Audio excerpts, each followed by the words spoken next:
Purple eye in the canyon. That's where I. That's it. Yeah, yeah. Well, some people just like to let it fall. Yeah. You're like, how long is this going to last? Well, yeah, true. Well, sometimes it goes. Yeah. You know, and then other people slam it shut. Yeah. Kind of eager beaver. Yeah. But you just did a nice. Dang, I'm on season 2. Did we? Yeah, I can't believe you missed season 1. Yeah. The shocking news out of Decatur, Texas. Yeah. You haven't watched all of season 1. You know, I'm a lifelong Dallas guy. Been in Dallas my whole life. Yeah. Never been to Decatur. When you said that, I thought you were talking about the TV show 100%. Just been a lifelong Dallas. You know, me and JR. I watch it every day. One of my closest friends is actually named JR. We haven't done a lot of international travel together, but it's always like, who shot JR? He's your friend? So that's how it ended? Somebody shot JR? I don't know. I've never watched the show. Oh, so did you just I know more about the show by going to Europe. They know so much. They're obsessed. The Germans and the British. with the Texas stuff? They're obsessed with the Dallas TV show. Is it really just that show? Like David Hasselhoff in Dallas. Well, there was a new version of Dallas that came out. Did you see that? It wasn't great.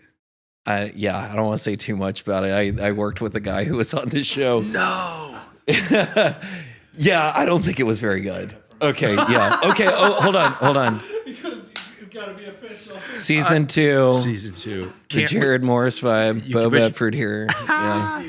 Okay. You have to say, though, you can't believe that you missed season 1. Yeah, I literally cannot believe that I missed season 1. Yeah, see. Okay, It's like, I was about to force you to say it, but you got it out there. That was slick. You got it out. Yeah. You don't force me to do anything. I'm here to just say it like it is. Okay, I from the bottom of my heart, thank you.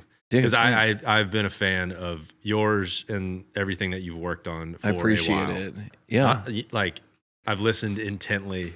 And for me, it's like I don't get, even with like a lot of artists that I do this with, or even like writing with different artists and stuff, I think some of it is, it takes you a second to just kind of figure out what their pulse is, you know? Yeah. But it doesn't happen very often that I'm like, oh, damn, that's the guy. But when it does happen, it's typically with like engineers and producers. Cool. Because I just have such a respect for it. I don't think it's like something that I definitely don't have the technical components figured out. So I'm sure people would say that I do, but as far as actually how anything works, I'm like, I don't, there's engineers that, know how to solder and like could tell you how a compressor actually works. I'm just like, I know when I turn this big knob up, things start sounding pretty good, Or it sounds a certain way. I guess so. Might make me feel a certain way. Yeah.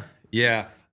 It started for me with, I can't remember how they actually say the album title, but dude, look at this now. What a genius. Yeah. Black That's shirt what they're good for. Podcast with the corgi. Yeah, dude, you're ready for date night now. That's right.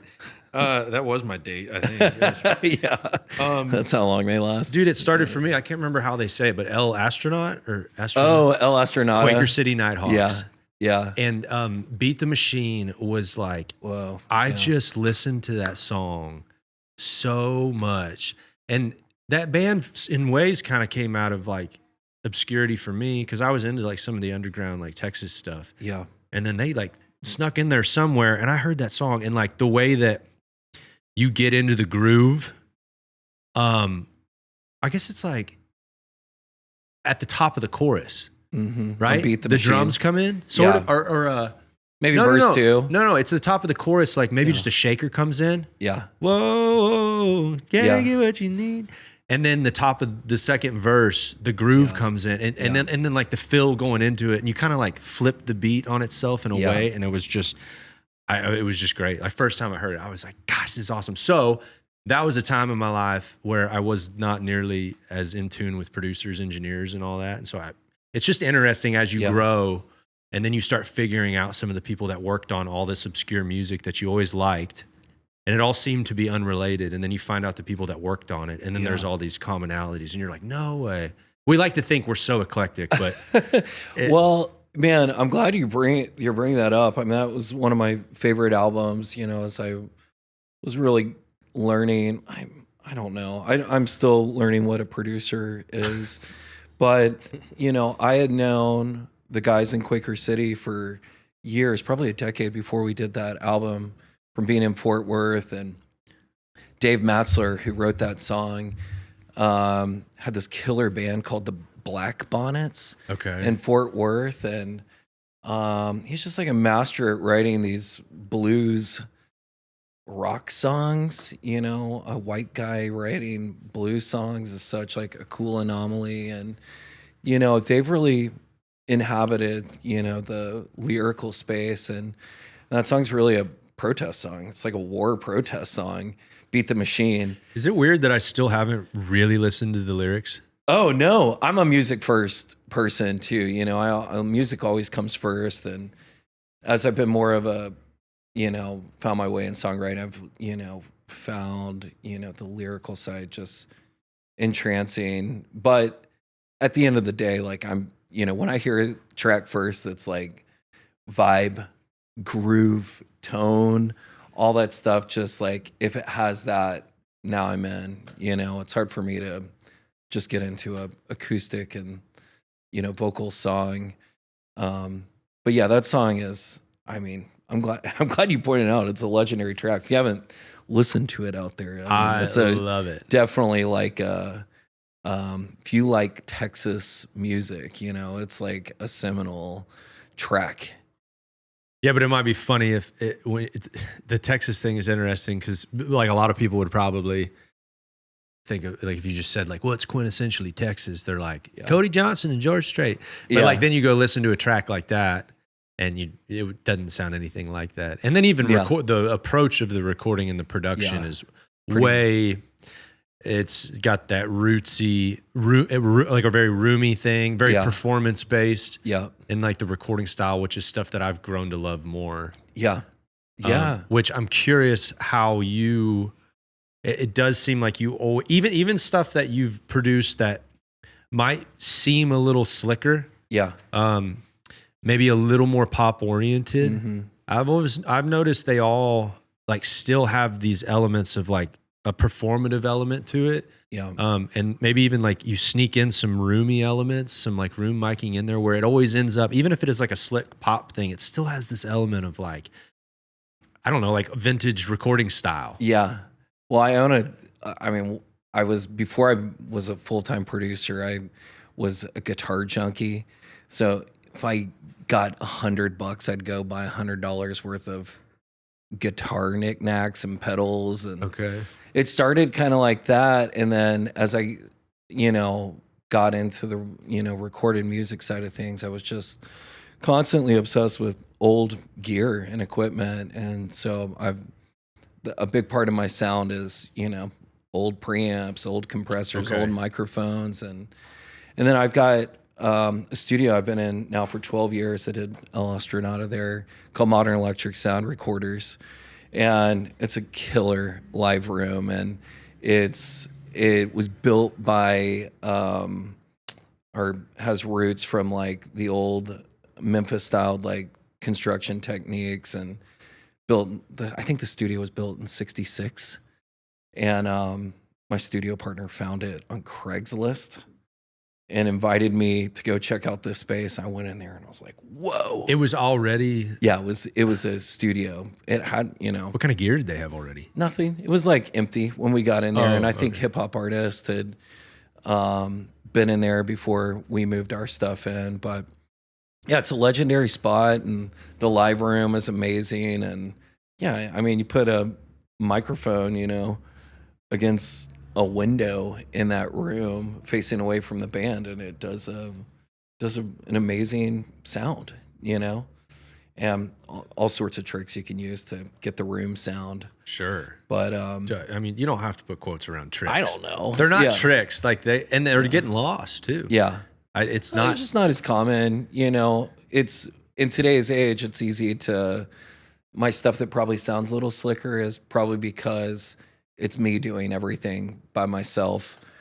I did a lot of that during COVID. Okay. And, and yeah, there's not a band in the room when I'm doing that, and I do enjoy doing all the things myself, but there is really something magic working with other musicians in the live room, especially in bands, and getting that, cohesive but separate sound, a bunch of different humans doing their own thing and, doing things the right way, but being a really human way that's just totally unique to them.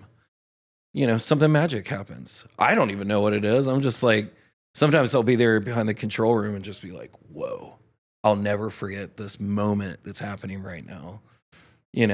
Like all you need is ears to be able to experience moments like that, I'd be curious what you think about this theory.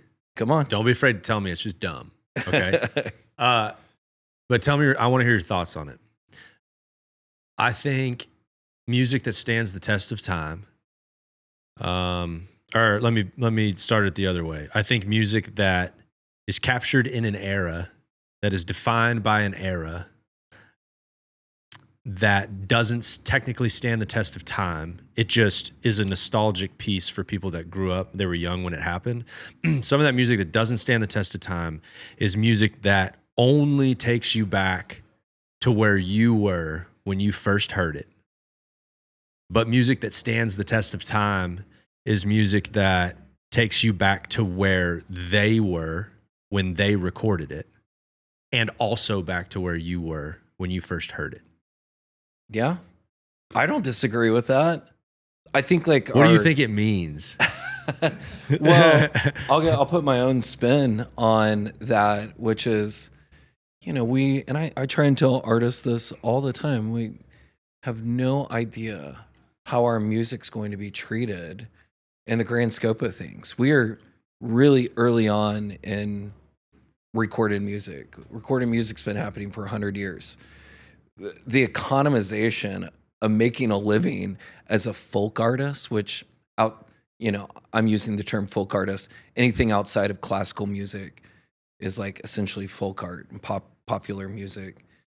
Like, this economy has only existed for 100 years. We have no idea what's going to last, what's going to be around in 50 years or in 100 years, and what's going to be celebrated. And we might really be surprised at what comes around. There's great authors who had these incredible literary personal lives and careers and were never known in their lifetime. They sat in a drawer, or sat in a chest, and they died, and their spouse or their family found it and put it out. And we get these amazing literary artists that were never even celebrated. And I think that could so easily happen in music. And well, with the way how cheap it is to distribute stuff now. Yeah. Well, there's a lot of stuff out there, and I think a lot of the things that we have that you and I know in the music we celebrate, could be, I don't know, let's say like Tom Petty or J.J. Cale. This is stuff that's been, it was recorded, it went onto labels that continued on and existed. David Geffen signed J.J. Cale. So we, like, that music gets uploaded to Spotify, is in the algorithms, is like there for like kids to find it. Okay. An old artist that they would have never heard about. Where there's a lot of bands who made a lot of great music, same era, 60s, 70s, 80s, and they weren't on label. Like, their labels might have gotten bought up by, some estate buying private equity stuff. And it goes and sits basically in a vault. They don't even know that they have it, unless there's somebody like you or me that's like, oh, we need to like show everybody this, music that's been buried. And we try and get it re-released and put on DSPs. So yeah, that's interesting. It's really interesting. It's so fascinating. Do you think there's a business in that? Sure. Like digging into like trying to find old artists and then Light, buy their old catalog, and then A Light in the Attic does that, Okay. and they've David Byrne just bought all of Terry Allen's catalog, you know, and it's getting re-released, and, you know, everything from Juarez, Lubbock on everything. And, you know, it's cool to see, you know, artists find things that they love, use their platform, like buy it up and then re-release it so that we can find it out, you know, find out about an artist we might not have known about. And, yeah. And I don't know. There's probably some great stuff that's going to disappear into the ether. Well, shoot, just songwriting, like as long as I've been going out to Nashville, I haven't been going out there super long, but yeah, just going out there and writing, I'm already getting that feeling of, okay, you go in to write something and you're like, what's actually going to come of this? Even if we write an absolute smash today, what's the plan? What are we doing, guys? You know, and so I've gotten way more interested in just writing into production. You know, I think it's necessary to stretch your songwriting ability and just sit down with an acoustic guitar or a piano and just come up with something great on its own, lyrics, composition, and then go through the process of then turning that into a full track. But it seems like to me, when you do that enough, you start to realize, okay, I think I could probably just put some tracks together. I could create the vibe and then just write into it. I'm not really that worried about becoming inspired and writing. I've written enough songs now. I could just write it in the moment. So like, let's just get this thing going. Cause it's just such a journey to like, okay, now we just spent a month writing this thing. Now we like, oh, where are we going to record? We're going to do a demo. You know, I know I'm saying stuff that you already totally know, but it's like, can we just get rid of some of these steps? And so I've definitely grown more towards even writing with, you know, producers and players too. That's something that I feel like has kind of been lost in Nashville. I thought it's always been backwards, where you write the song with a couple other songwriters who are all kind of not great musicians. And then you cut a demo together, all pretty bad musicians. And then we're going to like book studio time at the best studio with the best players. And then they're going to copy this demo that all of us bad musicians made. I feel like we're doing this kind of backwards, right? Like, shouldn't some of the great players be a part of the actual composition of this thing? So I'm trying to... You can definitely make your demos better, that's for sure. Oh, yeah. And make the song better. I mean, and make the melody better, especially if you're writing into that, where if they're like, whoa, what if we went here instead? It's automatically going to change the melody, makes it more interesting. Yeah. But that's sort of gotten lost. Even when I bring that up to players in Nashville, they're like, oh, I'm not a writer. Like, almost they've been like they've been browbeat with it. Yeah. What do you mean you're not a writer? You're an incredible musician. You mean like in the writer's room, you couldn't be like, oh, what if we went to the 3 here instead? Yeah. Yeah, you're a writer? What do you... I don't know, but it's almost like they've been abused or something. Yeah. Yeah, that's like you stay in your category over there, you know? That kind of thing. Yeah.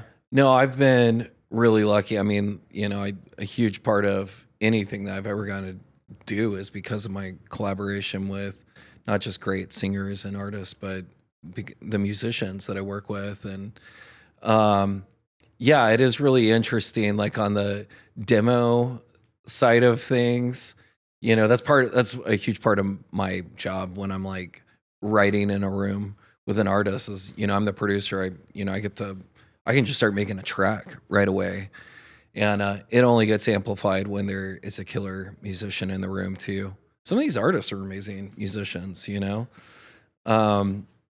So yeah, the demo gets helped by that, but I don't know, back in the day there was, like when Willie was in Nashville, he literally, I mean, he would go cut like 20 songs in a day with like the most amazing band at RCA before he would get to, you know, at that time, I think he was working with Chet Atkins.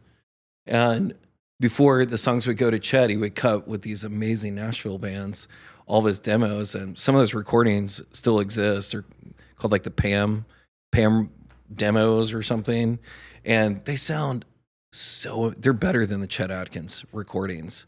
They're way better than in my opinion, of like the final thing. Cause why do you think so?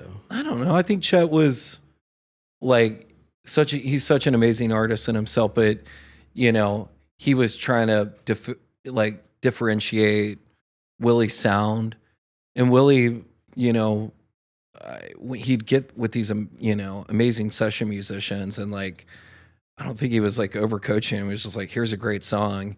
And they were just like leaning into it and playing it. And you can listen to some of that stuff. And it's like really early Willie stuff, but it's so inspired. It's really incredible things. I mean, this is long before we had the braids and, in the beard.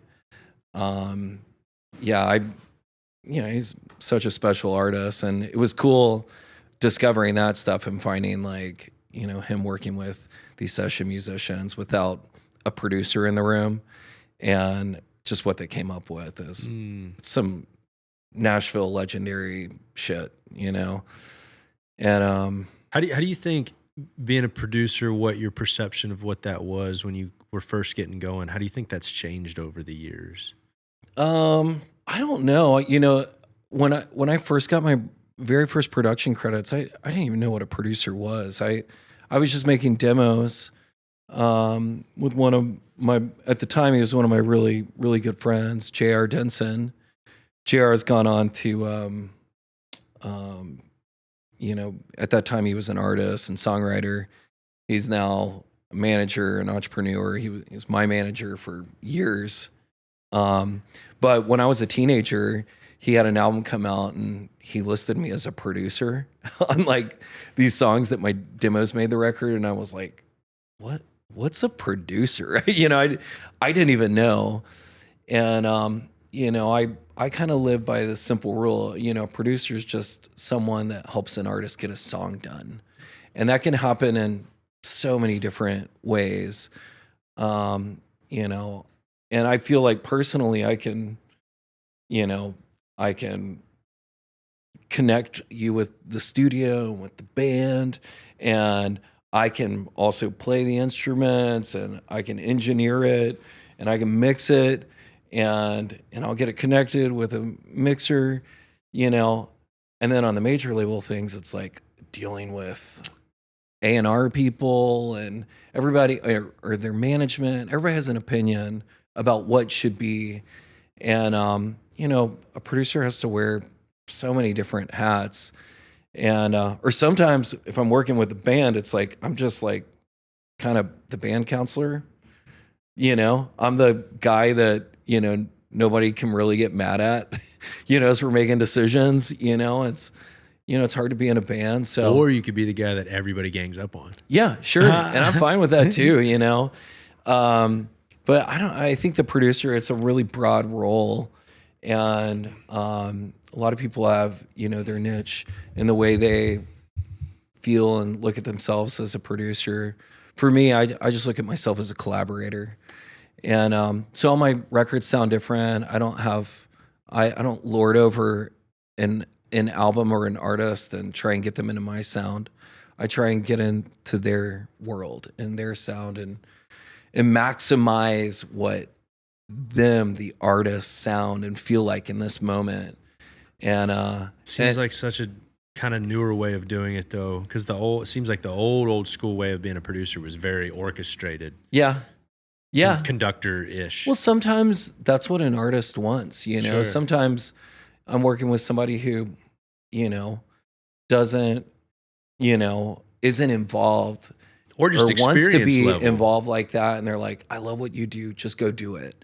And that's a fun moment. I get to be creative, but I'm like so sensitive to the artist and what their world looks like. And, for better or worse, I want the artist to be involved in a part of it. And,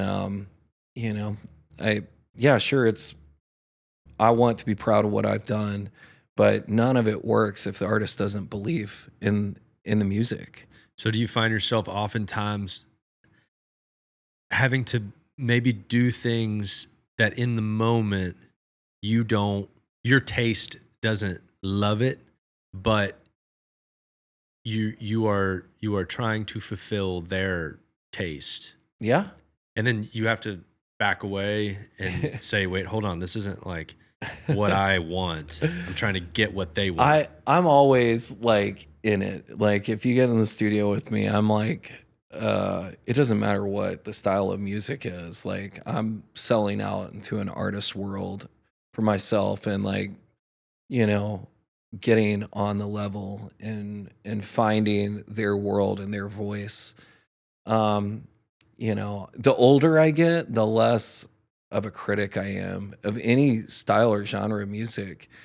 You know, when I was younger, I remember, you know, I don't know if you were this way or not, but like Nickelback was like a punchline Yeah. to like pop music, you know? And you know, and now like I look at it and I'm like, man, that is really great songwriting, you know? That's really funny you say that one specifically because I just watched one of their whole concerts the other day. How was it? Okay. Nostalgic? Were you like, oh my God, No, because I was I don't remember what age I was, but I didn't like it back then. yeah. I can appreciate elements of it now. Yeah. I've also gotten more interested in like heavier sounding music too. I Yeah. just did not like that growing up at all. Any heavily distorted, anything crunchy, just didn't like it. Yeah. Besides some punk stuff. Yeah. But even there, I liked, it was like rootsy punk stuff. Like it wasn't overly distorted or Right. anything like that. So, and I've grown to appreciate his voice more, and then like his songwriting ability. Songwriting is amazing. Yeah. You know? So I watched the whole concert, could appreciate it, and liked parts of it. And then there was other elements of it that I'm like, all right, this is a little corny, but whatever. But I understand why people like it too. You know, pop music and, you know, there's always a corny element in pop music, you know. Something that's for everyone is like always rife, Sure. you know, for criticism. You're going to have half the people love it and half the people will hate it. And, you know, it's not right or wrong. It just is what it is, you know. And that works all the way from classical music to popular music to like, you know, anything that's happening in our culture down to our politics. You know what I mean? Well, and like most things in my life, the longer I do things or try to do things well, no matter kind of what it is, you just fail at it so much that it humbles you. Yeah. To a point that, you start to become way more open-minded and just, I don't know if confidence isn't the right word, but you just become less arrogant in your own opinions because you've just been humbled so much. So like music specifically, when I first started, you like get relatively good at certain things and then think that you're pretty slick. And then as you go on, you get so humbled, and as you go further, you're like, man, I'm terrible. And like, this isn't how I want it to be. I can relate to you that. keep going and keep going. And then you look back on your younger self and just go, what a douchebag. Like you were so bad back then, but and then now I'm way more open to so many different styles of music and stuff. And I can watch somebody be great at something that I don't particularly like and just be like, well, shoot, I couldn't do that. And they're awesome, you know, even though I don't even like it. And I'm just like, oh, because I'm just so almost beat down in a way, like in a good way. Yeah. You know? I mean, I think, well, I can definitely relate to that. I'm like, know that there's so many things where like I'm working in a genre a lot over the last 10 years of my life, Americana music, you know, but dude, I love black music. I love jazz. I love classical music. And, you know, I feel like such a like child of a player when I compare myself to a lot of the music I love, or like even today, like, you know, going to go see things and I'm just like, whoa, you know, these guys are such incredible musicians. But in that humbleness and discovering, you know, what your capabilities or talents are, it's like you realize you don't have to be like some master Jedi shredder to like convey something important or make like a contribution to like our, you know, cultural art and sound. Speaking specifically of music, you know, and you know, I think the great stuff that comes from everybody, whether you're one of the greatest musicians of all time down to somebody who can play only 3 chords, just comes down to like, does it come from the heart? Is it genuine? Is it, did you experience something real? And are you conveying that through your, you know, art? And, but I can definitely relate to the, wow, I'm I am only so good at this. I'm such I'm just a middle of the road white guy, playing guitar or keys or. But then there's always somebody looking at you. Yeah. Because I'm like listening to stuff that you've been a part of, and I'm like, wow, that's so cool. Like I could just, so I'm sitting there saying the same thing. And there's probably somebody looking at me going, wow, I could never do what he does. It's like this constant digression. A cycle of, yeah. Well, the only thing I know I can do well is like be myself and like let out what I really like and my tastes out as authentically as possible. That no one else can do. Yeah. And so I just try to lean into that as much as I can. It's all that matters. Yeah. And then I would say on my end, being a producer, it's like I can only take so much credit for anything I've gotten to work with, that's the people that whether it's the artist or the, engineer or the session musicians, I mean, they make me look and sound really good, I get it, but you have to be able to develop those relationships, and clearly people have to have a certain level of respect for you to even want to work with you. And then you have enough of a track record where it's like you take people that are maybe haven't found their thing yet or found that definable thing about themselves, and then like help them pull that out and then really create something special and unique out of it. That's what I've noticed with you for sure. Yeah. Which makes you that's why you've had success too. It makes you so different than your kind of run of the mill producer type that's just working at a studio and they're like, we'll put something together for you. It'll sound great. Like, yeah. Okay. Here's a slick new tune. Yeah. Whatever that even means. Yeah. They can put a track together and they know how to like make something, but what is this? I've never felt like there's like rules to any of this. And I think that's been both the blessing and a curse in like what I do. I'm sure it's, there's some like producers that they know exactly what's working in the economy and they're like, okay, we're going to make these kinds of sounds. This is like, EDM's this huge thing and it sounds so good. And like, let's mix it with like country music and let's get this big hook. And it's a really great, smart way to like, look at music, not just as a business, but, as like creating new things. But for me, I've never been able to look at it like that. I'm always like, oh, let's get the song. Man, you just played this song for me on the guitar and you're singing it a certain way. I think this is such a cool vibe, we should do this broken down thing with it, or we should, I've just like never had any rules about what is country or Americana, or popular. And I've just been really blessed to be able to like chase, I guess for lack of a better, word, just chase the light, and follow like what feels good. And but you have a pretty good pulse on what is popular and what is working. That's right? Cool that you think that. I have no idea. Really? I have no idea. Yeah. There's so many people that have such like bigger hits. Okay, prime example. Okay. Is on Wyatt Flores' record. Okay. I think it's his newest one. Yeah.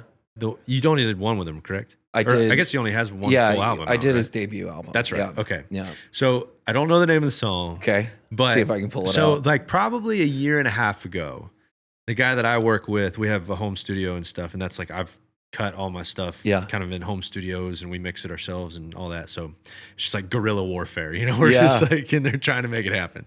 And but I was onto this whole like I've listened to some like Latin music and like like Latin hip hop and like obviously like Bad Bunny's massive and all that kind of stuff. But I was like, man, obviously like within like a train beat, you can do the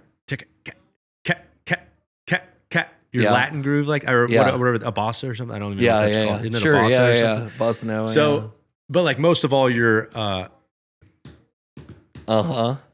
is like in that Latin world, and so me and Wyatt were like goofing around on some songs, and I kind of had these that could be train beat, folky style songs, and then he started kind of adding that little flair to it. And I have a little side project that I've been putting stuff out on that's like this folk pop project. And one of these songs actually ended up on that project. And it had this little groove like that, right? Yeah. But it kind of sounds like the old Avicii pop punk thing, but yeah. Yeah. Ta, ta, ta. Makes you want to bounce when you hear it. You know? Yeah. But it's never been done within like the country format. Yeah. Ever. Like, I've never heard the groove one time. So a couple years ago, I was like, dude, I really think if I feel like that could be a flavor that's put in. The whole world loves it right now. And it's in all this world music, and it's for sure like Latin music is massive right now. And I was like, I feel like that needs to be utilized somewhere. And then that record came out, and like the single off of it, y'all did a groove like that on it. I'm trying to think of what the name of the song. I can show you right now. Show me the song. Well, and I looked at Wyatt. We were like going to lunch one day, and I go, and I didn't realize you had produced that record. Yeah. And I looked at Wyatt, and I was like, I freaking knew it, dude. I freaking knew it, man. And he was like, dude, you were freaking spot on. Well, that was such a fun record. While you look this up, that was such a fun record to do because the guy who was it's got to be, isn't it? Please Don't Go. I don't think so. No, that's not it. Yeah. Well, dude, it's on that record. Well, I thought it was a single off of it. It might not have been. I don't know. Half-Life. That was the name of the album, right? It was Welcome to the Plains. Oh, okay. But there we go. That was such a fun album. The guy who A&R'd that album is a DFW guy. Who's that? Austin Jenkins. Oh, I know. And Austin was part of the Leon Bridges crew. That kind of had that come up as LB had his debut album come out, and Austin's like really had some great success and just shepherding artist, and he signed Wyatt to Island Records. Okay. And got us connected, and just instantly when I heard Wyatt's voice, I was like, dude, this guy has a really special voice and delivery. He's like, he means it when he sings it. And but that album was amazing. I would say, like, aside from the vocals, I mean, everything's cut live in the room. You can hear it on the record or throughout the whole album. And we had a really special crew, and it's a bold move at that level. I can't find the drum. I'll send it to you, but it's a bold move. I'm always like shocked when I'm working on a bigger label thing, and they're like, no, go do your thing. And we love what's happening. And I think, that album is a great example of, I don't know how it's doing right now, but I know that album's going to last, and it's going to be something people come back to in 10, 20 years and are just like, whoa, this like is so captured in this moment. And there's real inspiration, and the things that feel exciting were so exciting to us in the moment. We're electrifying, actually. We were just like, whoa, like, getting pumped in the studio. Mm-hmm. And we would have the whole studio band in the room with Wyatt, like, at the end of days, and be playing back what we did, and just in shock of like what we pulled off that day, and really sweet moments. I mean, that's the stuff I live for as a producer. And, again, like, I'm not in control of if the world and the audience is in tune with it in the moment. That's, somebody else's job. That's a marketing person's job. Yeah, you got to like it first for yourself. My job is like to make sure that the artist and myself are like humming, and feeling it. And you ever get the feeling after it's out and people will ask you like, oh man, that must be so cool to see people's reaction, and it seems like people that are more on the creative front end of stuff, you like the admiration and maybe the attention that comes from it, but it just doesn't feel nearly as good as like actually doing it in the moment and the creation of it. And I have people sometimes, like even family, they'll just be like, when they ask me about how's the music doing, and I'm a little detached from it, I'm like, yeah, if it's doing really well. I feel that 1,000%. But they think it's weird. They don't understand it. And they'll be like, well, you need to be happy about it. Like, and I'm I not am. that happy right now because I'm not doing it right now. Maybe that's it. Yeah, because I tell them, I'm like, well, you didn't see me. You weren't there in the moment when I came up with the idea or I like had the thing or it finally worked. I was elated in that moment, so excited, and nobody had heard it yet. Yeah. So I don't know if that's a byproduct of being bored with it or if it's truly just you just like the creative process more than the actual attention that comes from it. I'm definitely I know, I'm 42 now. I know I'm not like here for the accolades, and I'm literally just doing it because like I can't help it. Nothing else makes me happy. And, anybody that wants to do music, I'd be like, that better be your reason because the money is not that great. I mean, like it is. And she's drinking her little water. She's it trying to obviously, drink her she little might put water. her face in it. Oh, she does. Yeah. By the way, this little is Dottie. This is Dottie. 17. As Margot Price dubbed her, Dottie by nature. Aww. Or what's some of her other great? She's got the Dottie Llama is mine for her.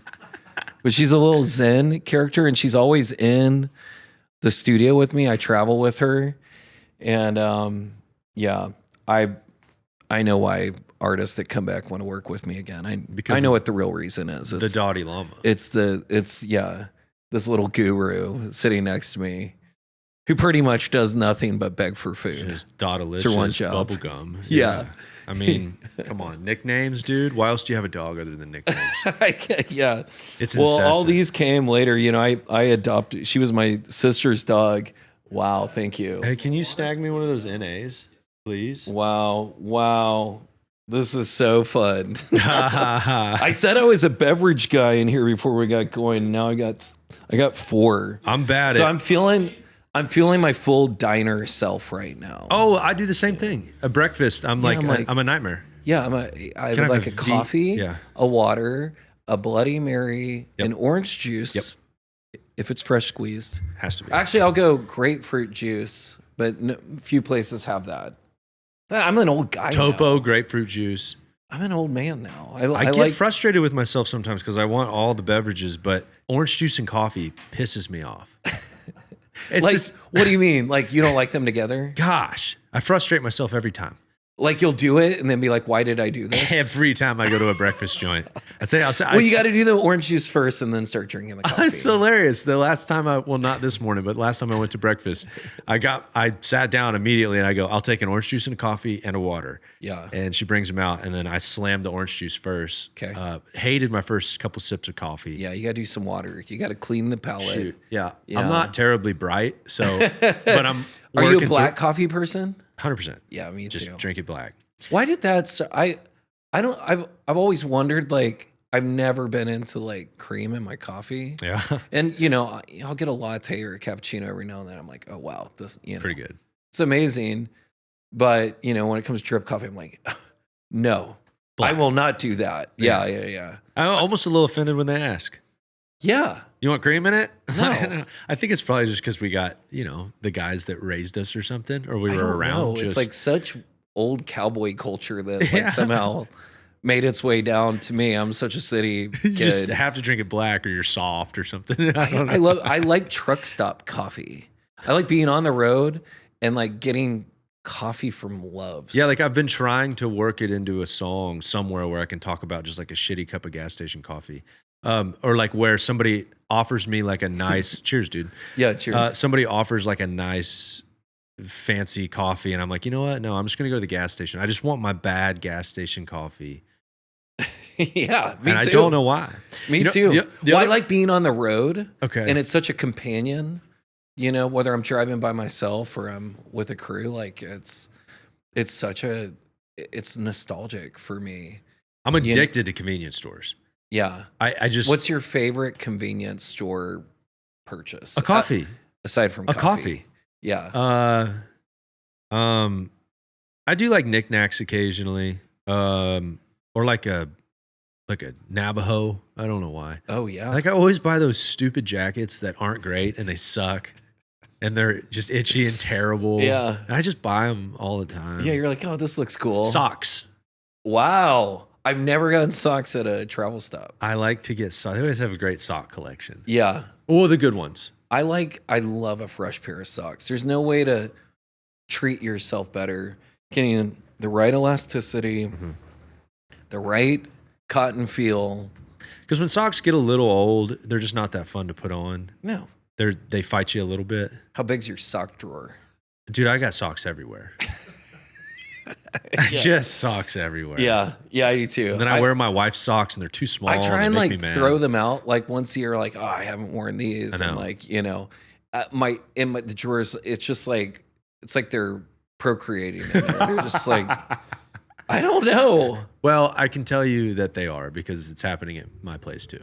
Okay. You know, yeah, they're it's an procreating. epidemic. Yeah, they're like, There's a chance that they're our the socks, cockroach of clothes. You know? I don't know. But then your favorite pair of socks, you never have a matching pair. You're like, what happened? What happened to these? What happened to the left? Or I don't know. I guess there's not left or right. It's like, what happened to the other sock here? Yeah, I was gonna say, dude, you got problems. If you got left and right socks, I know. That would be the thing. dude. That Yeah, would be it. No. This one's for my That's left how you foot. really know you're like an engineer.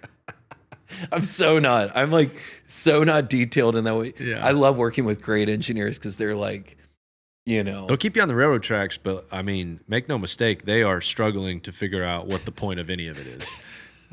Yeah. Right? I don't.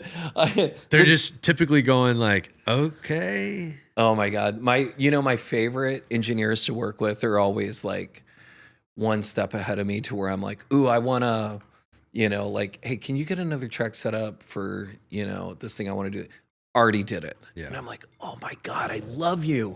How are you like part of my brain already? Yeah. Yeah, they're the best. Like, I've been really privileged to work with some gangsters. It takes time though, right? Oh my gosh. Yeah, to be a good engineer. Well, no, Or- to have that connection with them. Yeah. I don't know. So Some there's can this just, guy named Philip Smith. Dottie, He's- need to go to the bathroom? Yeah. Need to go potty? What do you need to do? Good day. I don't think so. She Okay. went. She might want to go walk around. I don't know. Yeah, dude, you can let her down if you want. You want to, Dottie? Are you looking to? Booger's friendly. She gets scared of other dogs. Okay, hold on. Let's let Dottie down. Yeah. You want to go out? You want to walk Yo, around? Dottie a little bit? girl. She's just gonna. Oh, Dot Mama. Oh. The Dottie llama. Yeah. Let's see how the. Booger gets scared. Well, and Dottie's never even acknowledged another dog before. That's honestly what she would prefer. Yeah. She normally gets chased by dogs. I mean, sometimes when it's a dog she knows and is friendly with, she'll wag her tail at the greeting, but then ignore. Oh gosh, she's 17. Dude. Yeah. Is she kind of like Little in bow-legged. her hunched over, like showing off her muscles right now? Yeah, I mean, Okay. it's intimidating. Yeah. It, Yeah. I do find it to be a fear tactic, and I find, Yeah. I find it to be working a little bit even. Yeah. You know, Yeah. This is something she's developed in her older years where she's like. it is like a half push-up position. Oh, hey, check this. Booger, give Beau, give him a push-up. Yeah. Wow. Oh. Dottie knows how to she do a kinda push. did it too. She knows how to do a push-up going down. It's the getting up. She'll finish it in like 20 minutes or so. Dude, that's a freaking big. See, that's a real push-up. Yeah. Talk about going all the way down. Look, she's planking right now. Have you seen splooting? Do you know what that is? It's so close. That's so close to my childhood jokes. Okay, what's splooting?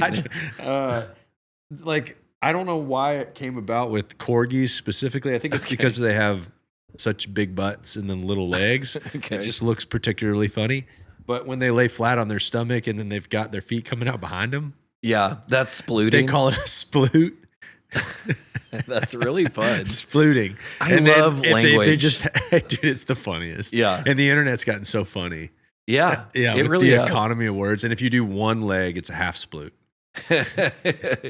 Do you document your Well, dog yeah, doing I mean, this? you gotta Yeah. send pictures. Okay. You know, How's that? and then you have to like. How's that working out for your TikTok? Well, TikTok doesn't love it. Yeah. You know. I don't know how old you are, but I think they're like, these guys, no.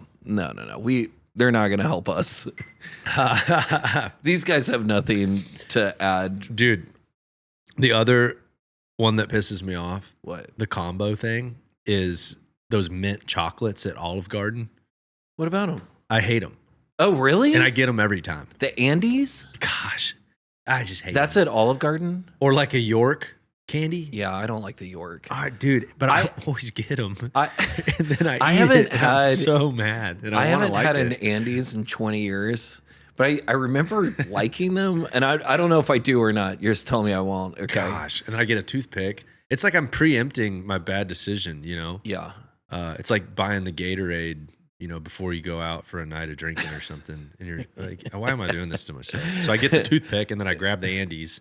And it's just in your teeth. It just tastes. I haven't been a candy bar person in, I don't know, 10 years or something. But the toffee and chocolate bars have been coming back around for me. The Heath bar. Oh. Have you ever had a Heath? Or a Score? I've heard of it for sure. SKOR. No, that one I don't. SKOR? Really? Yeah. I'm not. Score? That sounds like a I'm not meta- trying to tell anybody that they should do any of this. And I don't remember how it happened. I think I was Well, it's at a just convenience store okay. on the road, and I was just like, damn, I kind of remember a Score. It sounds like a It's- metal band, especially I with know. KOR. Yeah. Jeez. Yeah, Swedish metal. Is it a Swedish chocolate? No, I don't think so. I honestly have no idea, but Sweet it's rock. really good. Toffee, you know. Again, I think I'm turning into an old person. You know, like I want Black Werther's. coffee. I want Werther's and toffee Yeah, or toffee. and coffee. And, Toffee and coffee. and coffee. I don't know. It's kind of fun getting old, though. In ways. You don't think so? Yeah, in ways. I just, you know, we were kind of saying it earlier, like not really caring what people think about you Yeah. is a freedom and a relief. I heard you somebody know? say the other day that my past is filled with guilt and regret, and my future is filled with anxiety and fear. And so, like, the older I get, I just want to be more in the moment, like every day, which is a bleak way of looking at it. But there's a lot of truth in that, Yeah. you know, because you can look backwards and you can see a lot of stuff that you probably should have done differently. And then you're coming to grips with the reality of growing older and only having so many years left. So Yeah. the future at times, because of maybe past decisions, the future might look bleak or something. Yeah. You know, when you're young, it's like all you have is the future because you haven't been able to live enough life to maybe even screw up the future. I'm You know what such I a- mean? Not really. Okay. But I'm an optimist, you know. I was Yeah. like, I born with some like, well, it's all gonna be great. But I do like the adage, you know, every day I get older and grosser. It's pretty simple. And grosser. Yeah. Well, Yeah. that I can't do anything about it. I mean, sort of. You can get the new socks, you know. No, I'm an optimist in all of this. Like, you know, I'm acutely aware of like, you know, I'm 42. I don't know. Maybe I have 40 summers left, you know, like That's one of the weirdest mind games to do. it's fun to, Like I when you don't think know. about your parents or something, and you're like, I only have Oh my God. maybe on average this many Christmases left or something. Yeah. It I'm definitely, like, and then in a weird way, it doesn't even help. no. Dude, it is. I say it all the time that my least favorite. I don't know if it's my least favorite, but one of my least favorite human attributes is the idea that you can't seem to truly appreciate something until you don't have it. Yeah.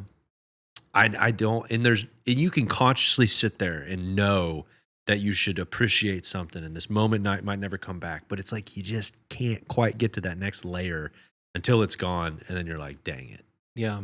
I don't know. Or like to really appreciate somebody you care about, like yeah. to really appreciate them, you have to think about, well, what would I think if they died? Mm-hmm. Like, isn't that a kind of a sad thing? It's like to really appreciate something, you have to think about it being gone. I hate that. Like, I mean, I don't know if that's just me, but You're doing a good job right now. You know, I'm pretending like I'm your therapist. I'm letting you talk. Just let it out. No, I definitely can relate to that. I've had enough loss in my life that I've, you know, I'm on tour right now with this band called Chaparelle, doing the thing I swore I would never do again. Well, yeah, that's like your project. That is your band. Yeah, right? and getting on the road and doing the whole thing, and we haven't had, the moments, the breakout moments that we thought maybe would happen. You never know. You can't plan on that stuff, like on the internet, or having like one of our big friends like be like, hey, come out and open up for us.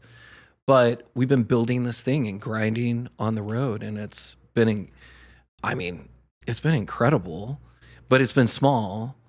And, so what's been cool about it is we're getting to, a town like Chicago or something, playing our first like headlining show there and like almost selling out a room. Granted, it's only like 200, 250 people. Whatever, dude. But I'm so consciously aware. I've been doing this long enough.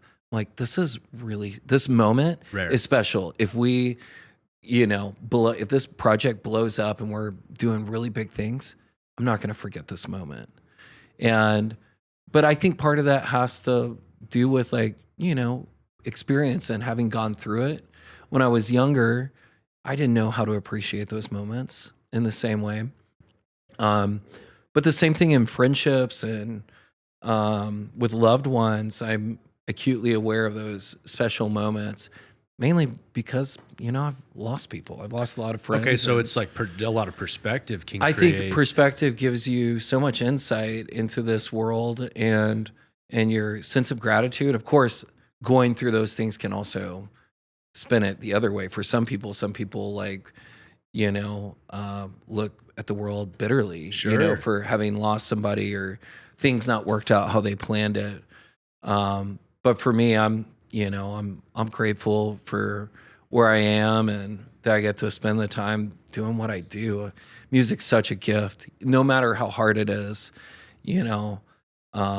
Currently, I'm in a place where it's like, yeah, I make like $0 making music right now. And I love it just the same as, when I'm like flush economically from doing music. And, I'm just really grateful that I get to do something that I love. And beyond the music sphere, I think that's just important for anybody to find that in whatever they're doing. And finding that silver lining, that bliss. It's never easy. It never works out how you planned it, and just being grateful that you're either doing something that you love or you're doing it with people that you love. And if you're not doing one of those two things, maybe you should reevaluate what you're doing, and get to a place where you're with people that you dig. Mm-hmm. You know what I mean? Well, again, like I said, I only have 40 summers or so left, and I want them to be sweet. I want them to be sweet moments, and I don't have time for, to try to be negotiating against the machine to get something extra special for myself. I want to just open the door, walk through it, and, and be in a room with people that I can hug everyone.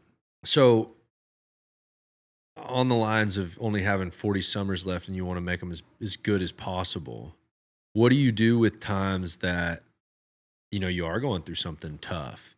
Yeah. Are you the type that you sit in it and like, and really like try to understand it? Or do you find yourself even like maybe trying to even avoid, because if you're an optimist, there's obviously times in your life where you've just been sad. Yeah. And like grieving something or whatever. Do you find yourself having a hard time grieving it because you just want to like be happy so you avoid it? Yeah. Or do you find yourself being pretty good at like sitting in it, dealing with it, and then moving on?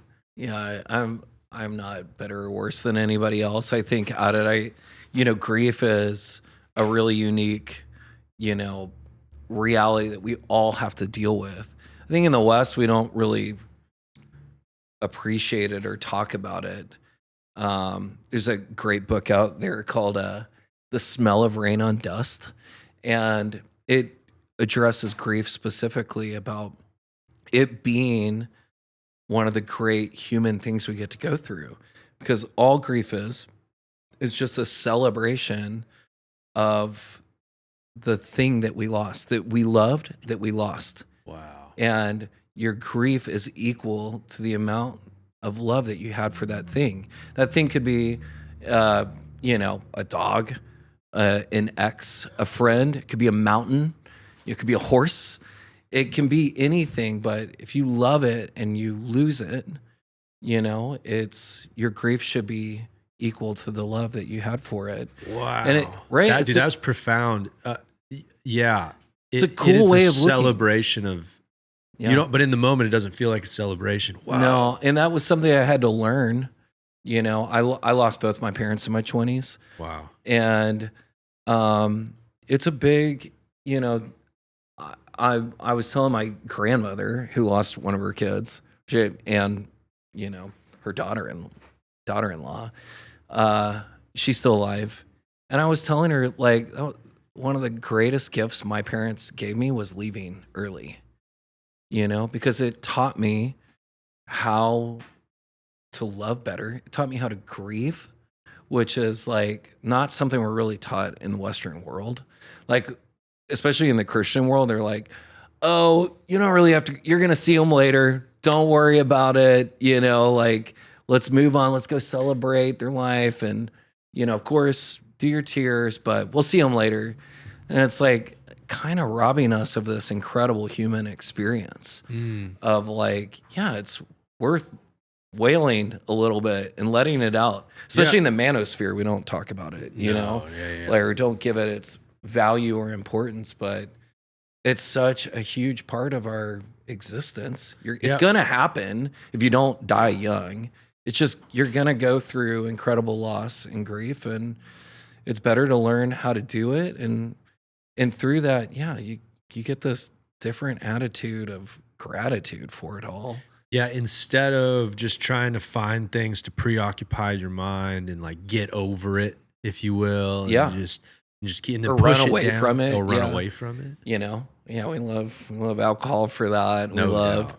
There's plenty of things, whether it's on our cell phone or like, you know, going out in town, or, you know, all right, it's so easy to travel today. You know, it's like you can do all these things to avoid grief, but I mean, it'll eventually catch up with you. And if you haven't dealt with it and like really given its due, it'll catch you at a time you weren't expecting it. And it can be kind of destructive, you know, can blow up.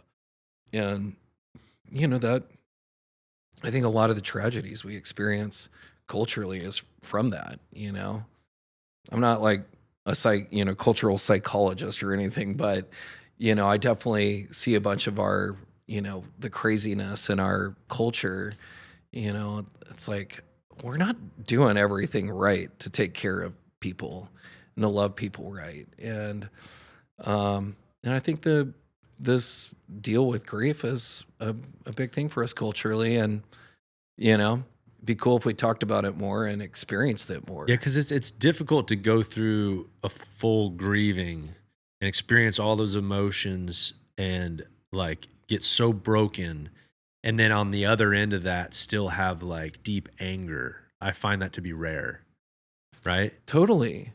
Oh, I mean, because like the anger is almost a part of grieving, and you work through it. Totally. I think it's a big part of it. And there, you know, when you grieve, right, you know, like you get to feel that anger through it, you know, like there's, you know, I've had friends that have taken their own lives, and there's real anger that comes from that of like, why did you do this to us? You know?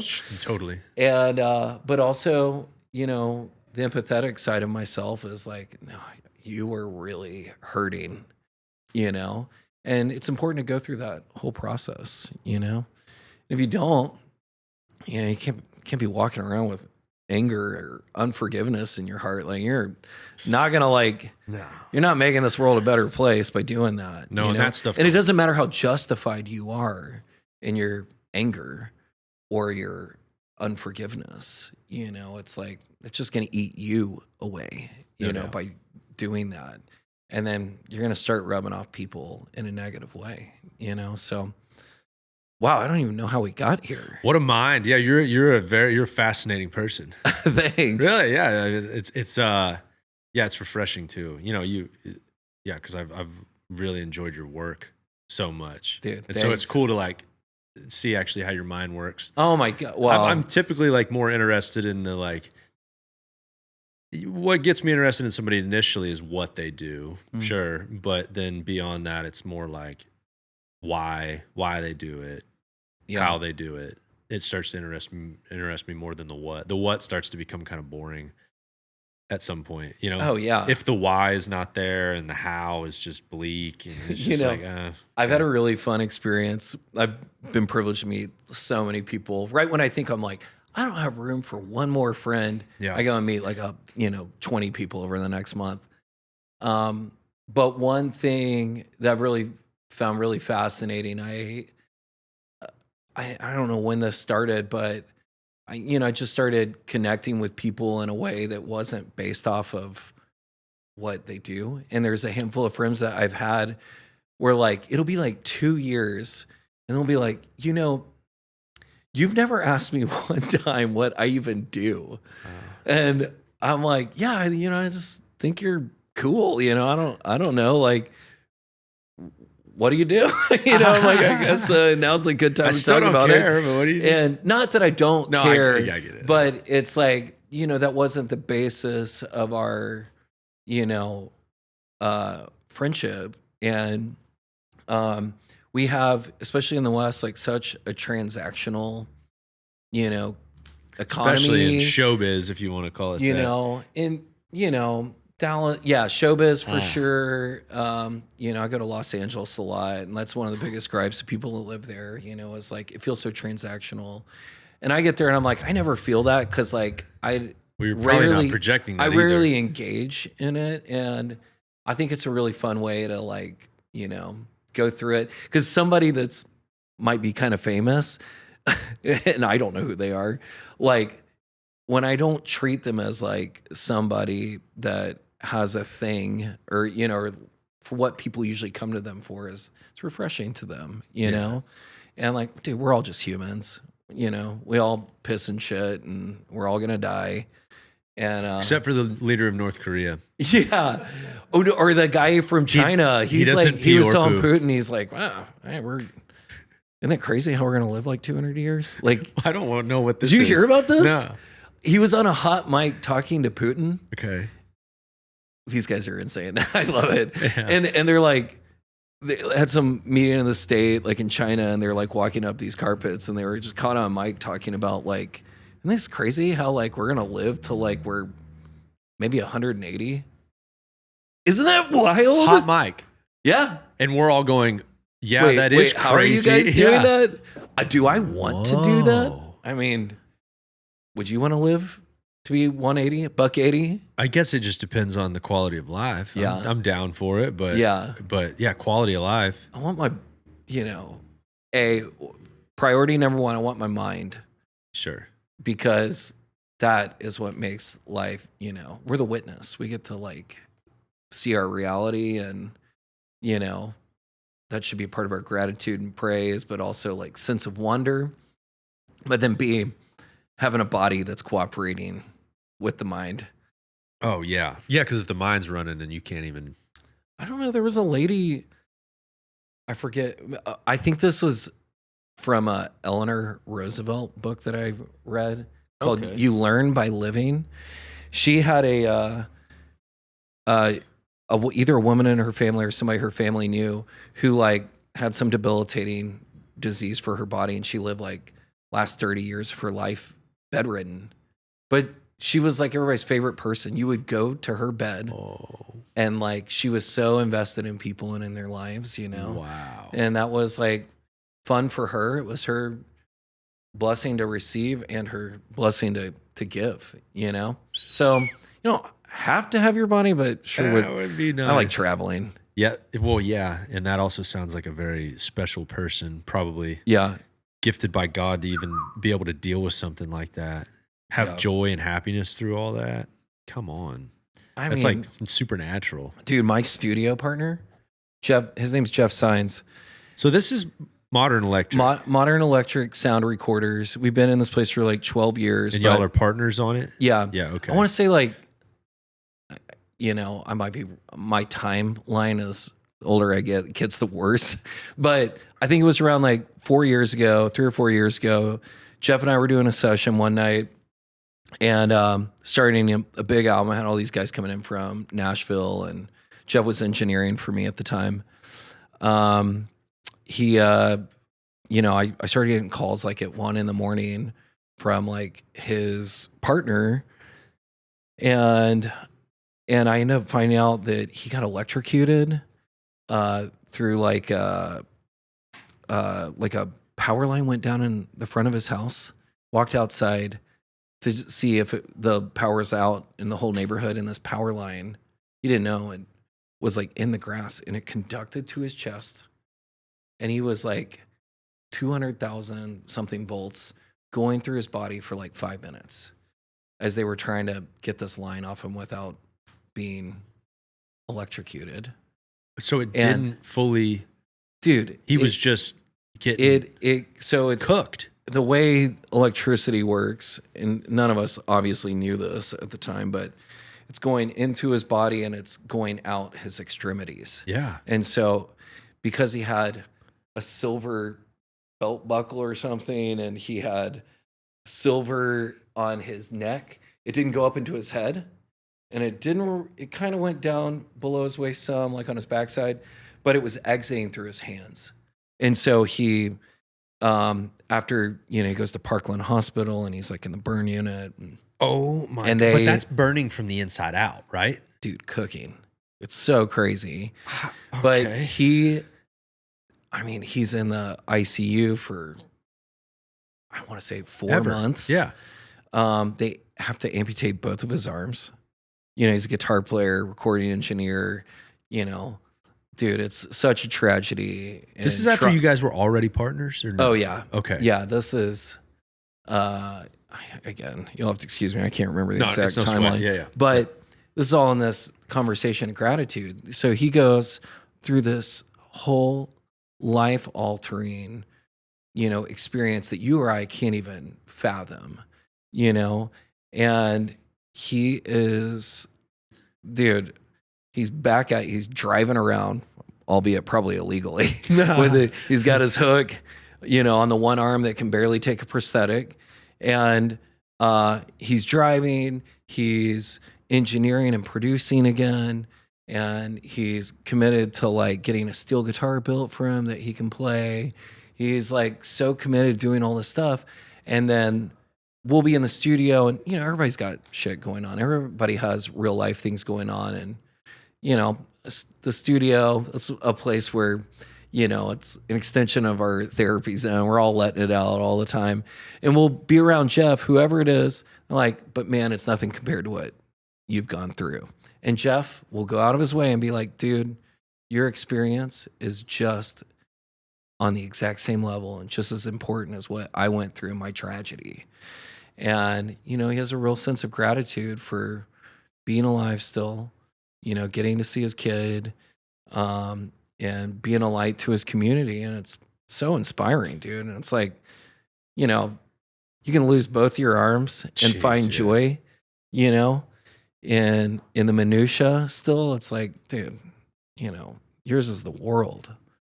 And, so being around people like that is really inspiring. And yeah, dude. You know what I mean? Surreal. Crazy. It's crazy the things that can happen in life. Not take any of those for granted. Is he like a spiritual person? I wouldn't really say so. I'm sure, you can have Jeff on here and let him speak his own mind on that. Right. But no, he's, Jeff is deeply rooted in this reality and loves his people very much, and is such a diehard, like, committed human being to, his world and his people. And, in the middle of that tragedy, he's, kind of doubled down on all that, he wasn't beforehand.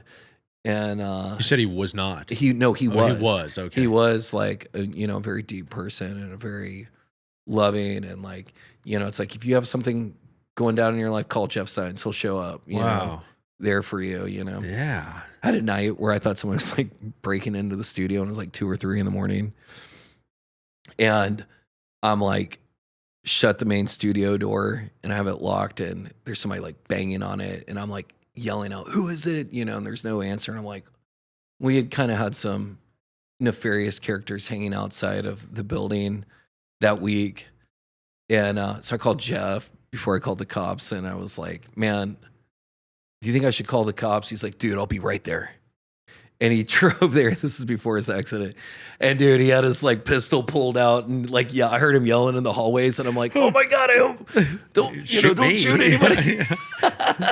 No, but he's like always been that, you know. You call him. Yeah, he's ride there. or die. He's there, yeah. And you know, and obviously this was such like a real life like trauma tragedy, you know, and you know, as a friend, you're just like, how is he going to get through this? And sure enough, he showed us the way, you know, and it's just through love, you know, and gratitude. It's really it. It's not that he doesn't struggle with stuff. Oh gosh. You know, Jeez. but you know, it's, you know, when you see stuff like that, it puts everything in perspective, you know. And if you have eyes and ears, you know, willing to see and hear. So, well, yeah, I mean, but that even goes back to what we were talking about before about what I hate about myself is like, the idea of me appreciating something is realizing it could be gone. Yeah. So it's like, you see a person like that and you're like, yeah, you're like, dang. So it's like, just what? Human nature. Well, I know, but you don't that's have to actually hate that about yourself. I think that's okay. Yeah. There's things I don't like about human nature. Yeah. You know, which I think calling that out is the only way you can acknowledge that stuff needs to change. Yeah. Right. You know, if you're just sitting there just going, well, everything's perfectly fine and well and nothing needs to change. Yeah. It's like, well, that's not true. I got a lot of faults and a lot of things wrong with me. You yeah. know? And it's not a matter of self-deprecation to the point where you're like immobile emotionally, you know. It's the idea that like recognizing it is the first step in like making a change. Right. So, but that one I haven't figured out how to really get over the hurdle of, because it's like you meet somebody like that and then the next morning, you know, you might even consider you look at your own arms and you go, dang. Like I might never jerk off again. Yeah, I'm thankful. I'm thankful for these things, but in a weird way, the only reason I'm thankful for it is because I saw a guy with no arms the other day. You know what I mean? Yeah, Isn't that a weird? Yeah, it's kind of like a. Well, dude, our health, we all take it for granted until you're sick. You know, it's like, and then you're like, God, whatever you need from me. Yeah, you know, I'll do as long it. as I can get through Bargaining. this moment. Yeah. You know, I was so within the stages of grief. One of them, I was reading a thing the other day, and it said one of them is bargaining. That's one of the stages. Bargaining. Yeah. Where you start, well, what if I do this, then maybe this will change, and then what if this, and then that, and then what if I could go back, and you know. Dude, like, nothing. I mean, the crazy thing it's not going to change what happened. It won't change what happened, but also, you know, we're like, yeah, we have this idea of like free will that we can go and do something. Like if you have A or B, you can in that moment choose whichever you want to go to. But at the end of the day, it's like you're not really in control of like all the things that are happening, and you're, you know, you can do your best to like do something to create an outcome that you want, but 999 times out of 1,000, even if you get what you want, it's not the way you thought it would go or expected it. But that's the fun thing about life. If we, you know, knew the hack to like get what we want, like it wouldn't be fun. No. There would be no real joy in it. And, you know, the fact that it's all kind of chaos and a bit of a mystery, sure, it's frustrating. But if you took that away, like, and we had the answers, like, it's like not really fun, you know? The fact that anything could happen is, and you could be surprised at every corner, is like, it's dope. Yeah, it's kind of like just the essence of life. Yeah. I mean, it's the point of life. Yeah. I mean, even the idea of something being good, something good happens to you. The only way that we can even define that as good is because there's an opposite of it. Right. So it's like if everything was just good, then nothing would really be good because there is no evil. Yeah. It's like the thing that gives good any value is because there is evil. Unfortunately, You know, it's like the yin and the yang of life. I mean, the only reason that life is important is because there is death. Yeah. I heard a great, there's this author named Tim Robbins. He's like he's from the Northwest, died recently. Okay. Old man. Okay. Or was older-ish, 80s. I don't know. Do we consider that old anymore? Yeah, it is, right? For sure. I mean, our president's like 80. 80 so something. yeah. Yeah. We're like, that's the new think- 50. I think I think you're saying that. I don't know. I don't know. No. Well, anyway, this author writes, it was so fun. And I don't know how intentional he was about it, but as soon as he wrote it, I was like, oh my God, I'm going to tattoo. But, you know, yin and yang. Uh-huh. And he was like, there's two ways of looking at life, yum and yuck. I was like, I love it. I love it so Yummy much. yuck. Yeah. You didn't get yuck tattooed on you, did you? I'm going to do it. Yuck. Yeah. I'm going to do the yin yang sign. I'm going to do yum and yuck. Yummy yuck. It's great. Or have some Because like you don't get the yum unless you know what the yuck is. Exactly. The only reason you know what tasty food is because you've had bad food. Yeah. Yeah. It is one of the weird sort of things of life that gives anything value. You know, even in the topic of like, is there a God? Like, or the question of, the topic of is there a creator God has gotten relatively boring to me in the last like 10 years or so. Yeah. And like the question of if there is a God, then why is there evil in the world? And I'm like, man, to be honest, the fact that we can even acknowledge that there is evil in the world shows me that there's some sort of morality outside of us that defines good and evil. You know what I mean? Yeah. Like the only reason we could say that's evil is because there's something that is good. And in a world without any sort of something outside of space, time, and matter that is good, then what is evil? We're just protoplasm bumping into each other. There's no evil. Totally. And I just can't buy that. Because there's so much meaning and purpose and love in the world that I just can't. What's the point of music? What I know. I just can't buy that we're just banging into each other and like, and it doesn't mean anything.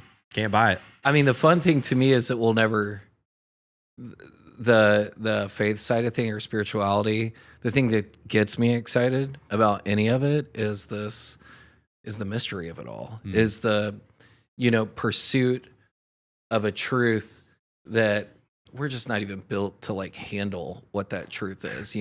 We live in time. We live in like we were born one day and we're going to die one day. And so we can only fantasize about what eternity or infinity is. And I'm fascinated with like all the, with like modern physics. I feel like it's like our new psychology and our new spirituality is like on the frontiers of like the craziest scientific theorems. Yeah. Right now. Ironically, some of the things when I was, even as recent as when I was growing up, obviously and socially, culturally, a Christian background. Yeah. And just geographically where I grew up. We're Texas, dude. Yeah, for sure. And it was interesting growing up. There was stuff like the Big Bang Theory that seemed to freak me out. And then those around me, because it would be like it would be like proving that there isn't a God because there was the Big Bang. And then as you get a little bit older and you learn more about science, it was like, and you learn from some like Christian scientists that are like, they're like, yeah, no, space, time, and matter blew up into existence out of nothingness. That is the Big Bang. And then they were like, yeah, I'm not denying that there is a Big Bang. I just know who banged it, Yeah. And it was like the very thing that I was scared of disproving what I thought I believed. Actually, now that we've actually learned more, is actually one of the things that some atheist scientists are backing away from now, where it's like, oh, it's like the smoking gun of like, wait, you're telling me space, time, and matter blew up into existence out of nothing. It's expanding. But then it's also slowing down back to a central point in space, time, and matter. It's like in the world of like, is there a God? Is there no God? Or the immoved mover, like Plato was talking about. It's like that's the thing that is saying like, dude, there's something outside of all this that had to bang that thing together. And so it's actually, ironically, the very thing you're scared of is the thing that actually kind of helps prove your point. Yeah. It's just fascinating. I always like look at it because I'm like I've had a fun time both reading and like mentally experimenting with like what any of that looks like. And, you know, I love the allegory of, you know, the snake eating its tail and perpetually like growing because it has something to eat, but yet it's unending. It just keeps going on forever. And I think, you know, if I were to imagine our universe, is that it's like the same. It like keeps going out and out until it reaches the beginning again. Oh, you know, and dude, I think there's universes beyond our universe, you know, and I think there might be just mega organisms that we can't even like conceive of. Like, I'm sure our universe is just an organism, you know, for lack of a better descriptive thing, and that there's just infinite more universes out there. And I definitely will never discount the idea that there's not some figurehead that is like, you know, like interested in creation or creativity, growth, expansion. But I think every time we make the full loop back around and we like get to peek under like the last veil of reality or whatever, we end up like going down and seeing this like thing that's like golden and shining. When we look at it, we see a representation of ourselves. Interesting. You know?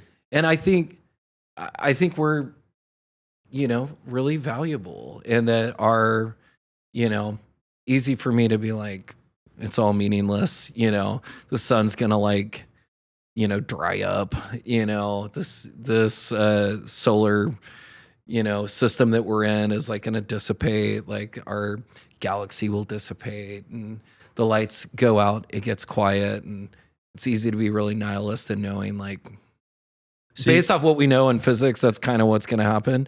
But because we can see, feel, touch, and observe, like this is our unique reality. But feel it. We have emotions. Yeah. We experience love. And it's like scientifically prove love. Yeah. Yeah. I don't Good know. luck. I'm sure they're trying, but I'm sure it's fun to like know that we are the witnesses. We are the observers of all this. And, we don't know this stuff exists until we observe it. And then we're like, oh my gosh, it does exist. And, you know, it's fun. Like in sci-fi, you know, people dream up weird things. And then next thing you know, we find out those weird things that we dreamed up of. You know, it's like, are we creating the reality? We don't know. Whoa. And it's really fun to, you know, I think we're, whatever part of our job beyond being the witness, we're called to be collaborators in the creation. And I think the arts is like such an incredible extension of that. All the humanities, the visual arts, like the paintings or the sculptures, the writing, the literature, you know, that goes into our wisdom of humans, like database, you know, the golden library, you know.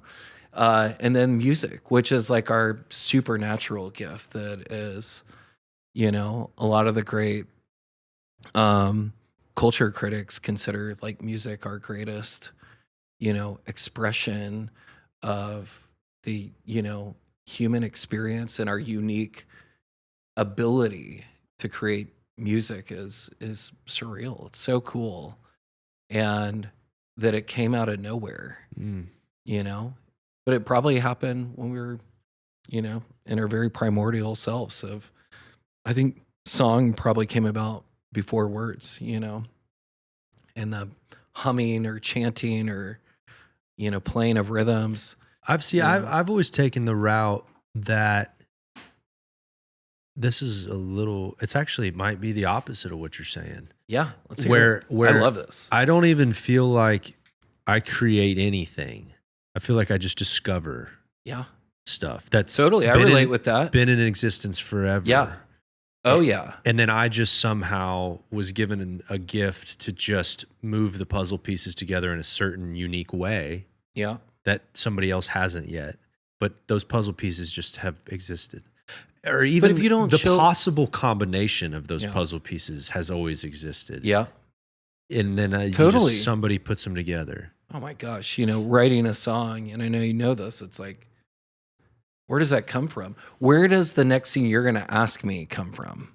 Or like, say, you know, like are we just autocomplete, like, you know, brain robots? Right. Or like, you know, or is something beyond what we can imagine is like, you know, just flowing through us.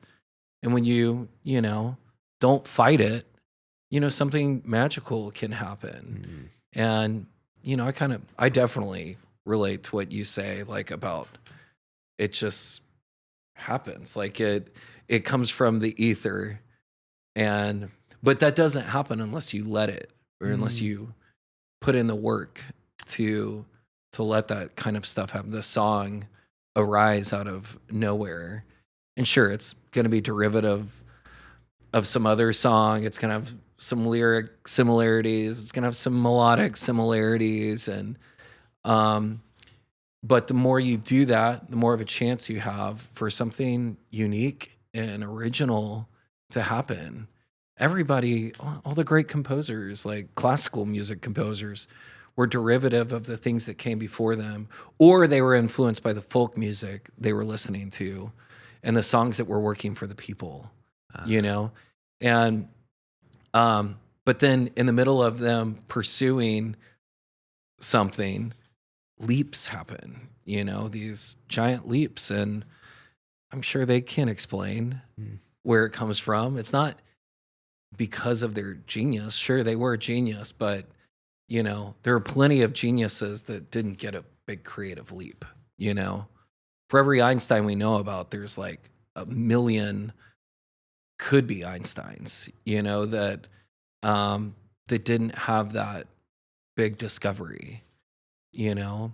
How it happens, I don't know. Like, but I do know you have to show up and like let it flow through you. Got to show up. Yeah. Yeah.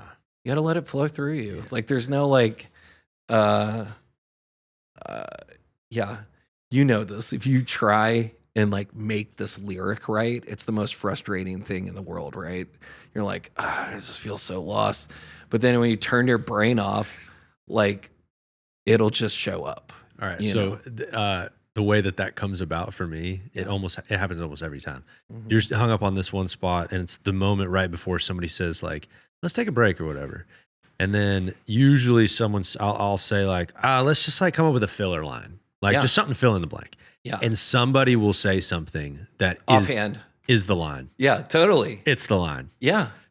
And you go, what? And they're like, I don't know. I don't know where that came Have from. you heard of Aaron Ratier? Of course. Okay. Yeah. So Aaron is like, he's one of my favorite creatives in the world, like beyond songwriting, just human creative, you know, but I don't even know how much he realizes this about himself, but he's like, oh, I just blabble on and like, oh, it's probably annoying as fuck, you know? And I'm like, no, that's your gift, you know, because you're just letting it flow constantly and it's just pouring through you. And the truth is in that, you know, and it's hard. You know, most people are like, am I saying the right thing? Am I really nailing the sentiment of this song or something? Where he's just like, I don't care. Like, I'm just going to say the first thing that comes to the top of my brain. And when you practice that enough, you start becoming really fluent in ideas, good or bad, you know, it's still a thing, you know, and it's like something I treasure, like in the writing room or the creative space where it's just like, oh, we've got, you know, he's so far beyond a mush mouther, like, but for me, that's more of my gift. Like I can just start mush mouthing, like making up a song in lyrics and I'll be like, oh my God, that's pretty much like 70% of a song right there. And it just came out of nowhere, turning the brain off, letting it happen. He can actually tell a funny story and make it up on the spot, you know, because he's showed up and done the work enough that it just flows through. And I think with the way technology is going, that type of ability, creation on the spot, is where some things are going, like performing creation. Yeah. Way deeper than just like a freaking looper pedal or something like that. You know, like true performance of the creation is, because you're getting more and more concerned about, you know, obviously computers taking over the creative process. Yeah, they can't make mistakes. But like people are can. always going to be yearning for human expression. Yeah. And I think it's going to come through like a performative element. And so I think some people that have put in the work and can channel that, I think it could go as far as, and you would take a level of truthfulness for how unprepared you actually are. But I think there could be something as far as like performing a live show where you have nothing prepared, like at all, as like a songwriter or something. And you're like in front of a live studio audience, like you're going to create all of it right there. Well, I'm going to pick Aaron Ratier for that performance. Yeah. It'll be the most entertaining for sure. I mean, even that right there, like him getting up there, I'd buy a ticket to that. Yeah. That'd be wild. Yeah. Even if you were sitting in a chair across from him, like prompting him and just like doing the thing. Sure. Yeah. Holy cow. How cool would that be? Yeah. You know, and especially when we move into an age where you don't know what's real. You know, we grew up in an era where it was don't believe everything you see online, and now it's don't believe anything you see online. Do you think like in 100 years, like they're going to look back on this, whoever our future selves are going to look back on this? Well, we're going to be 180, right? Well, in this interview, and they're going to be like, are those actually two humans, or is this an AI program? AI? Yeah, there's got to be. How good was it in 2025? I don't know. Well, because it's going to be so good then that you could make it look like it's now or something. Yeah. I'm so curious, you know, will AI be able to like goof up in the way that we can goof up? I know. I'm sure it'll learn from our previous goofs. Yeah. But like it can't reverse anticipate engineer. our future goofs. Agreed. I don't think, but it's gonna make us like, hopefully it'll refine us, but it could make, I don't know, maybe we could just even get dumber. I have no idea. I'm trying to lean into imperfections more. Like I turned autocorrect off on my phone. Okay. Any captions I do online on social media, I try to type it as fast as possible. Okay. Yeah. And I just leave it. Yeah. Like don't go back and correct it. Yeah. Like any music I've made for the last, I guess 3 years or something, I don't use any tuning. Yeah. Zero. Yeah. So I'm just trying to like limit the amount of technology used whenever expressing myself in an artful way or trying to make any art. I just try to limit, because it's like the only way I can combat perfection. Again, the only way I can combat the perfection is like the opposite of perfection. And in a weird way, that is like the human experience is the lack of perfection. Totally. And it's becoming more and more important like every day for me. Just because of technology. And maybe I'm just late to the party. I feel like there's been people talking about that for a long time. Yeah, I don't, it's interesting. Obviously we have enough people out there trying to predict the future, but man, you got to just do what you love. And even if this whole industry music reverts back to what it was forever until 100 years ago, and it just becomes a personal expression again, that's just as valuable as being able to go from local songwriter to being world renowned, and at the end, money doesn't buy people happiness. Exactly. You're old enough, you've met enough people to know that it doesn't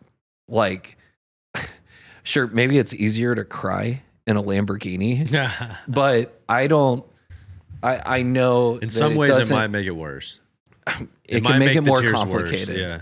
It can make it more complicated for sure. And, at the end of the day, music's such a gift. And whether you're just a singer-songwriter, or a national touring recording artist, it's you got to do it because you love it. And that's the only reason why it's worthwhile and fun.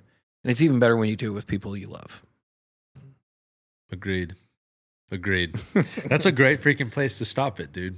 Dude, yeah. Thanks for having me, man. Yeah, you're the man. I could just talk to you forever. Yeah, you are the man. Thank you all for listening. Go check out all of Beau's music that he's worked on. Chaparelle, Yeah. too. Am I saying it Yeah, right? you got it. I Yeah. don't know. Chaparelle, and I'll keep making records too. So. Oh yeah. Yeah. Hell yeah. Adios, amigos. Thank y'all. Dude, you are Right quick, we have a little bit of Oh, Parker Toomey? Baby Toomey? baby to me. But I don't think I know Parker, do I? yeah, he's Oh, yeah. That's right. Well, then didn't he play for? Is that who he played with for Paul for a while? Yeah. That's Yeah. right. So Parker worked for you. Dude, I mean, I don't know if we ever gave Parker a check. He was But like an Parker intern? was our intern at Modern Electric while he was at school at Booker T. Washington. And, he was 15 or 16 when we met him, and, started showing up at the studio, and, immediately, he's always been working on writing his music, and, we plug him here and there on, keys every now and then. But yeah, Paul Cauthen ended up like, it's like, oh, I need a keys player right now. And, and Parker got in and killed it. He's such a great musician. I don't know how young he was when he started playing with Paul. Definitely not old enough to drink. Not old enough to hang out with Paul. Yeah, so he's like 20 or something. Yeah. Right? At this 19, maybe? I don't know. Parker's older. 25? Yeah, now. Oh, wow. Yeah. I can't believe I've known him that long. But no, I was privileged enough to make a great album. I don't know if you've heard Parker's album. No. Me and this guy, Matt Pence, who's in Denton, or Argyle, got to work on this album. It's an incredible album. And Parker Toomey, Twomey. Really cool album, and Parker's a cool writer. And since then I've been, he dumped off of Paul's thing. He got a co-write on a Miranda Lambert single with Aaron Ratier, John Decius, and I think he was writing and maybe playing with a girl named Candy Jenkins, and now he's been playing with Silverado. It's really cool to watch him go. There's a handful of guys. There's another guy named Sevens Henderson. Okay. I met Sevens when he was like 16, and he played keys in what was the band called? Atlantis Aquarius. My buddy Jordan Kane, from my Jonathan Tyler and the Northern Light days. Sevens started playing with him. Sevens also played with Paul, but Sevens is now the keys player for Red Clay Strays. And in fact, when I went out with the Texas Gentlemen, we were in San Francisco for the first time, playing legendary theater, the Warfield. I got connected with Chris Robinson of the Black Crowes, who was like a huge fan of our debut album, TX Jelly. And how crazy is that? And so, so Chris is like coming out to the show. We're making sure he's all set up, and before we play, he wanted to meet up, and so we meet up outside. We immediately get in our band van to smoke weed, as one does. And Chris gets in the van, and he was like, so you guys know Sevens Henderson? And at the time, Sevens is like 18 years old. And we're all like, yeah, Sevens is great. And he's like, dude, Sevens is the dopest keys player. He showed up at the show and played keys with me at this one show. And we're like, what? You're excited to meet us because we know an 18-year-old kid named Sevens? Wow. Yeah. Anyway, so shout out to Sevens out there. Well, clearly you bring the energy that great people I like can't to be take around any you. responsibility for these guys other than, like. No, I mean in the sense that they want to be around you. Yeah. It's we're, DFW, it's so cool. It's such a big city. There's, I don't know how many million of people there are in the surrounding, 7-8 million. There's just so much music and talent. And, at a Modern Electric and in my life, trying to have like open doors to new artists popping up. And, I don't know. That's why I'm not leaving here. Yeah. I was born in Dallas. I'll die in Dallas. Yeah. Yeah, well, this was like a bucket list thing Cool. for me, for sure. Dude, I mean thanks, that too. man. Yeah. Well, this is great being here, and seems like Dottie had a great time. Dottie died. They both did. Just, I mean, a long day. Yeah. Just stressful. Yeah, I know these poor than- things. I don't more know how they than get by. anything. Look at them. They're like done. We wore them out. We did our job. Hell yeah, dude. Well, thanks, dude. Thanks for having me. Yeah.